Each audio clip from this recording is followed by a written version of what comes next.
It's another busy Saturday in the Abidjan National Zoo, the only zoo in Ivory Coast, as visitors flock to get a glimpse of primates, hippos and crocodiles. This species we've just seen is the slender-snouted crocodile. It is endangered and protected by the United Nations. Do you understand?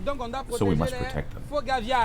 In its heyday 15 years ago, the zoo had about 500 animals from 50 species, but the various crises that swept the country took a toll on the zoo.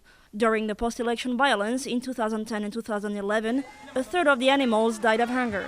Zookeeper Tia Lama remember having to climb trees to fetch leaves to feed the herbivores, but it wasn't enough.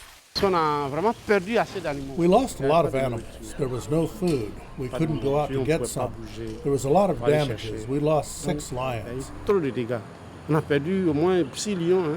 4 years ago, the Ivorian government voted a rehabilitation plan for the zoo to restore damaged buildings and buy new animals. Since last year, lions, ostriches and zebras are back, attracting their fair share of visitors. It's a fun place. A lot of children don't know the animals, so the zoo allows them to get to know them. Besides government funding, Director Samuka Kane says the zoo gets help from volunteers and donations to improve the place.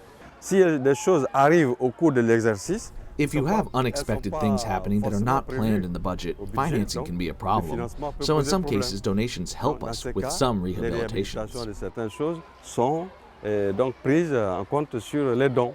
And the need for innovation remains great, as old infrastructure can be a safety hazard for animals. Last May, a large chunk of the enclosure wall of the chimpanzee collapsed after heavy rains. They had to be relocated in small cages, which led to fight and a couple of primates killed. The zoo is still waiting for finances to rebuild the wall.